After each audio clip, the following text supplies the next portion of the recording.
अभिषेक, चर्चा इसी बात को लेकर हो रही है कि प्रधानमंत्री हो, योगी आदित्यनाथ हो, एक टोन वाराणसी से सेट किया गया और वहीं पर ईवीएम का भी मुद्दा यहीं से सुलगा, जिसको अखिलेश यादव ने उखाड़ा। अब फासला देखिए 71 और 63 हो गया, फासला घट रहा है बीजेपी और समाजवादी पार्टी के बीच। अभिषेक,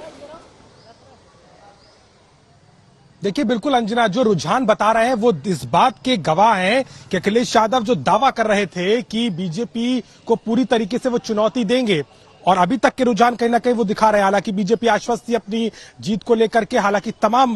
जितने भी नेता थे उन्होंने बात कही, लेकिन वाराणसी जहां मेरी मौजूदगी है वहां पर इस समय जो है वो माहौल यही है कि 8 सीटों पर बीजेपी का कब्जा होगा, ये दावा बीजेपी कर रही है। बनारस की गलियों में रोज की तरह का ही नजारा है, लोग बाहर निकल रहे हैं। चाय के दुकान के बाहर हमारी मौजूदगी, और वहां हमने लोगों से बात की तो सबका मानना है कि नहीं, आएंगे तो योगी ही, और कहीं ना कहीं बनारस में योगी और मोदी का मैजिक हमें बनता हुआ दिखाई दे रहा है। लेकिन एक बड़ी बात यह भी है कि समाजवादी पार्टी ने पूर्वांचल की सीटों पर जिस तरीके का समीकरण बैठाया था, चाहे ओपी राजभर को साथ लाना हो, महानदल को साथ लाना हो, आजमगढ़, मऊ, बलिया और इस पूरे क्षेत्र में कहीं ना कहीं पूरी तरीके से मोर्चाबंदी समाजवादी पार्टी ने की थी, और उसका ही नतीजा धीरे धीरे हमको वोटिंग के जो जिस तरीके का रुझान आ रहा है उसमें दिखाई दे रहा है। तो ऐसे में ये जो लड़ाई है वो पूर्वांचल में बहुत तीसरे फेज के बाद चौथे फेज से जो औरतों की भागीदारी रही, जिस तरह से छठे फेज में हमने देखा लगभग 10 से 11% पुरुषों ने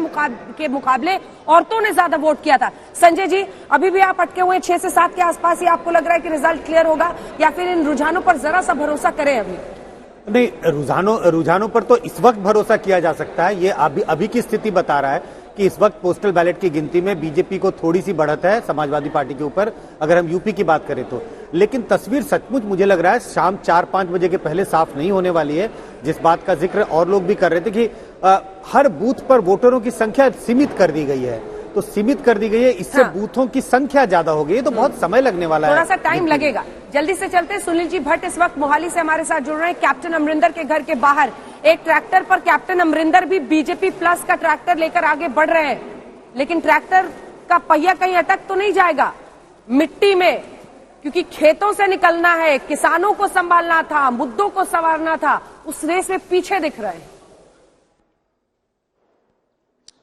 जी बिल्कुल अंजना, आपने सही कहा। जो पंजाब लोक कांग्रेस है, बिल्कुल चुनाव से ठीक पहले कैप्टन अमरिंदर सिंह ने इस पार्टी को बनाया। भारतीय जनता पार्टी के साथ उन्होंने गठबंधन किया और साथ ही में शिरोमणि अकाली दल संयुक्त जो एक और राजनीतिक पार्टी है उसके साथ ये गठबंधन हुआ। चुनौती काफी ज्यादा थी इस